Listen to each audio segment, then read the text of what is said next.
कहते शर्माते नहीं कि ये जंगल में थे तो जंगल में ही इनको रहना चाहिए। हम जंगल से बाहर आ गए, इनके बराबर बढ़ गए तो इनके कपड़े मैले होने लगे।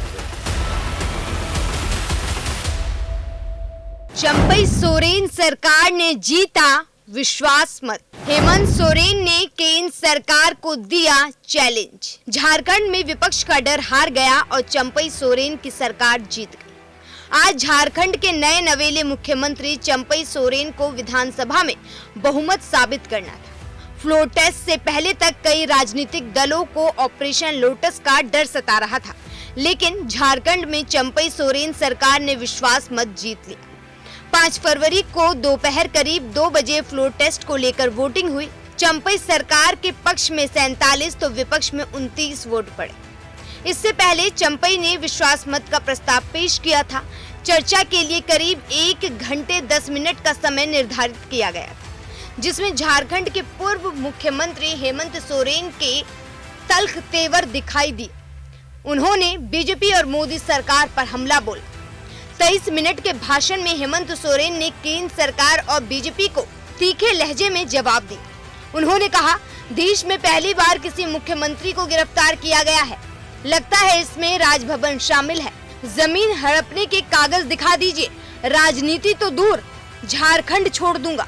अध्यक्ष महोदय, मैं आंसू नहीं बहाऊंगा, आंसू वक्त के लिए रखूंगा।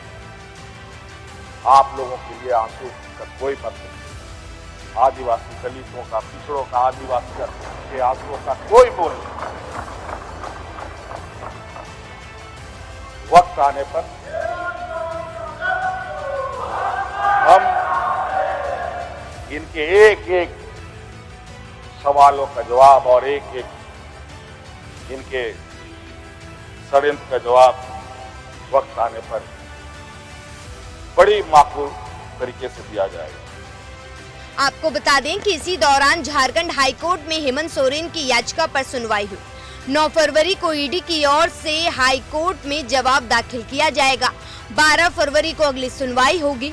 हेमंत सोरेन की ओर से हाईकोर्ट में याचिका दाखिल कर गिरफ्तारी और रिमांड को चुनौती दी गई थी। वहीं हेमंत सोरेन पर पलटवार करते हुए बीजेपी नेता बाबूलाल मरांडी ने सदन के बाहर मीडिया से बात करते हुए कहा कि हेमंत सोरेन सदन में बोले कि मैंने कोई जमीन अर्जित नहीं की। हमने तो कहा था उन्होंने बेनामी संपत्ति अर्जित की है। आप लोग सब कुछ पता लगा सकते हैं। वहीं फ्लोर टेस्ट जीतने के बाद सीएम चंपई सोरेन ने कहा कि बहुत कुछ करना है। हेमंत सोरेन की सरकार के काम को आगे बढ़ाना है। अमीर और गरीब के बीच की खाई को कम करना है। केंद्रीय एजेंसी की भी एक पारदर्शिता होनी चाहिए, भेदभाव नहीं होना चाहिए। जो हेमंत सोरेन के साथ हुआ, एजेंसी अगर एक दल के लिए काम करेगी तो ये चिंता का विषय है।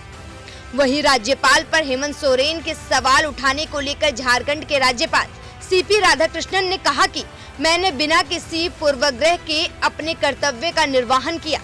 राजभवन ने लोकतंत्र के हर नॉर्म का पालन किया। राज्यपाल का अभिभाषण सत्ताधारी दल ही तैयार करता है, इसी पर वो लोग हुडिंग कर रहे थे। ये दिखाता है कि उन्हें और उनके विधायकों को मैच्योर होने की जरूरत है। आपको बता दें कि पूर्व सीएम सोरेन ने राज्यपाल पर भी बोलते हुए हमला बोला था। उन्होंने कहा था 31 जनवरी का दिन लोकतंत्र के लिए काला दिन था। 31 जनवरी की रात देश में पहली बार किसी मुख्यमंत्री की गिरफ्तारी हुई। ये देश में पहली घटना है। मुझे लगता है इस घटना को अंजाम देने में कहीं न कहीं राजभवन भी शामिल था। बाबा साहब भीमराव अंबेडकर को अपना धर्म छोड़कर बुद्ध धर्म अपनाना पड़ा। वैसे ही कुछ झारखंड में आदिवासी मूलवासी के साथ तैयारी है। आदिवासी मूलवासी के प्रति विपक्ष की जो घृणा है वो मेरी समझ से परे है। वहीं आज जिस तरह चंपई सोरेन फ्लोर टेस्ट जीत गए, जिसे लोकतंत्र की जीत बताई जा रही है, अगर चंपई सोरेन बहुमत हासिल नहीं कर पाते तब भी झारखंड मुक्ति मोर्चा और विपक्षी पार्टियां लोकतंत्र की जीत बताती या फिर लोकतंत्र पर सवाल खड़े करती। आपको बता दें कि चंपई सोरेन ने अपने विधायकों को टूटने से बचाने के लिए हैदराबाद लेकर गए थे, क्योंकि उन्हें डर था कि उनके विधायकों और गठबंधन के विधायकों को तोड़ने की कोशिश की जा सकती है। लेकिन इतने सभी ड्रामे के बीच झारखंड के नए मुख्यमंत्री चंपई सोरेन विधानसभा में बहुमत हासिल कर पाए और जीत दर्ज की। ब्यूरो रिपोर्ट दैनिक हिंद।